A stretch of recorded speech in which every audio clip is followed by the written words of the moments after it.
Hi, MANIT. Good morning to you. Uh, Most of you may not know who am I. My name in the college register is by name Vaidyanath B.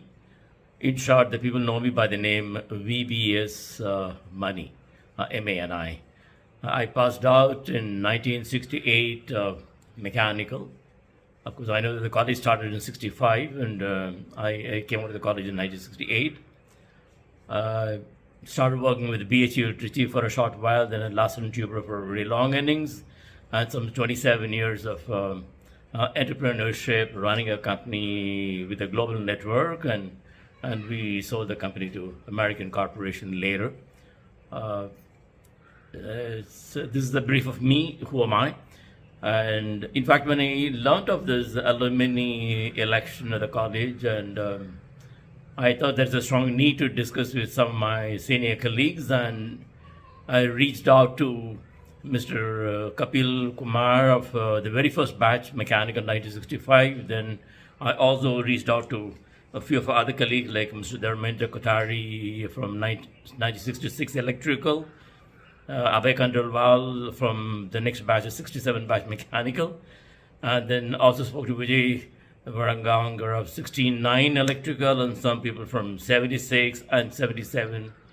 After that, we got a panel of members to share our ideology, what is right for MANIT, what is right composition for alumni at MANIT. And we came out with the composition that what type of a group of people there should be. There should be a representation, cross-section with respect to the batches from 60s to current level.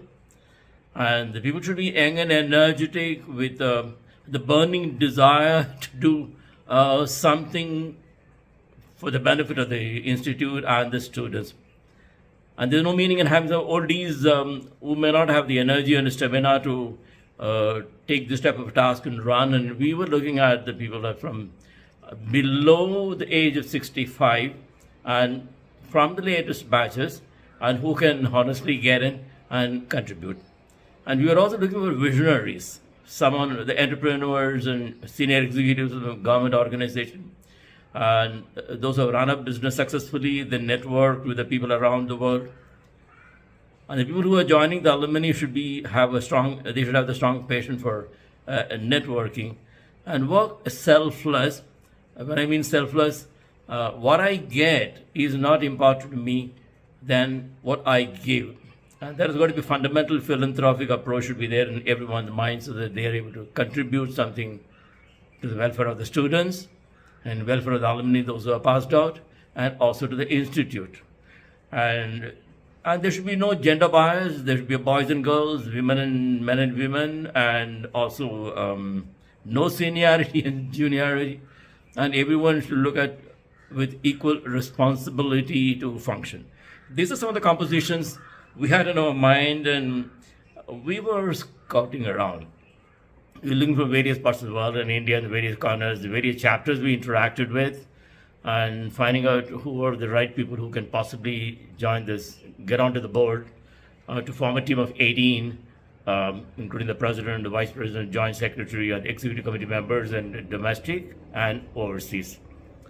And it wasn't an easy task. It was a very, very tough task. And we split our responsibility to gather information. Ultimately, we came out with a composition, and all of them sent their nomination. I'm happy to say that all those nominations got approved too. And this team of 18 members are going for the contesting the alumni. Why we felt it has to be a panel, it cannot be individuals. Individuals can contest from various corners. Ultimately, if they don't share the ideology between each other, if they don't share the common vision, and if they're going to be fragmented in their approach, and it'll become something like a khichdi. And no progress takes place. Example, our institute is in existence from 1965, and we are 55 years old. And when we chipped in, we found the number of students who enrolled into the institute was not even 8,300. Pathetic. Look at the number of population of students who were passed out, and most of them were not even aware of it. They were not networked. And when we checked with some of them, they said, oh, wow, there is a politics going on at MANIT. We would not like to dirty our hand. This type of perception wasn't there. Because most of them felt that if we want to do something back to the institute, we don't find the proper vehicle, someone whom we can trust and join the bandwagon. This is what it is. So we thought there is a strong need of a good alumni. A strong alumni also helps in projecting the image of the college. Look at the IITs, the IIMs, Harvard University, Michigan University, Stanford, the type of alumni what they have, and the type of recognition what they get. The institute get the recognition, the students get the recognition, naturally the replacement, job opportunities, career advancement, and getting admission into the end of the Advanced Management Institute. Everywhere it does has an effect if you are coming from an institute with a good image. I would say NIT Bhopal doesn't stand all that well recognized when compared to many institutes in India, but a lot more we, the students of alumni, the past students, can do. I wish we join hands. And I can't read the names of all those 18 who are in the picture, and at this point of time, that list is too big. And it is going to be led by one Mr. Biplav Kumar Day, who was with Bilai for very many years in steel plant, 1984 batch, and we are nominating him as the president of this group. And Mr. Ravindra Pemplikar is a Pune based, and he was with Indonesia for many years, and he's into the power engineering, power plant engineering, and solar, renewable energy. He has been doing a lot of work on it. And we have one Mr. Imanshu Joshi. Some of you would know that he was also a professor in MANIT earlier, and today he's an industrialist. His name is being proposed for the joint secretary. And we have a lot many executive members from India and overseas. When I say overseas, there are some from US, 2 members from US, and 1 from UK, and 1 from Germany, with a good spread across. And here in India, again, you will find this, the spread is very good.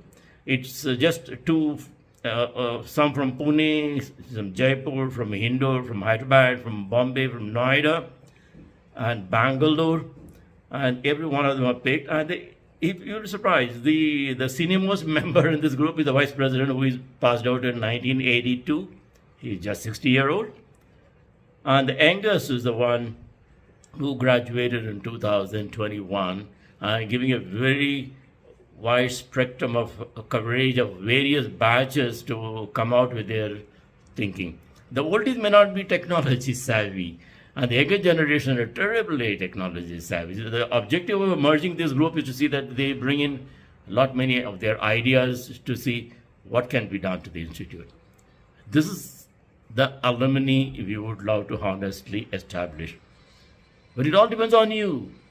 Whom are you selecting? Would you like to select members, fragmented members from various institutes just because you know him or he belongs to your batch? Or someone reached out to you that, why don't you support me? Is that the way you would love to look at it, as an individual, independent candidate who may or may not merge with the team ultimately landing over there? There may or may not be a common vision. That's the reason we thought, let's spend our time to identify the team which would really gel, who can contribute and do something good to the college. Again, we're also putting one more restriction on your alumni, existing alumni will not stand for more than 3 years. After 3 years, you got to place the new team. Let there be dynamism, let there be new thoughts, the new young blood getting in, new ideas are coming in for the growth of the organization, rather than remaining stagnant for a too long a time, like what it was in the past. Alumni stood there for 10 years in the office. You all know what type of contribution or support you got it from that alumni. With that, let me close my conversation. I want to make it much more briefer. Unfortunately, it extended a little bit. I'm sorry for it. Now it's the time for you to think and act. Thanks, buddy. Bye-bye. Good day.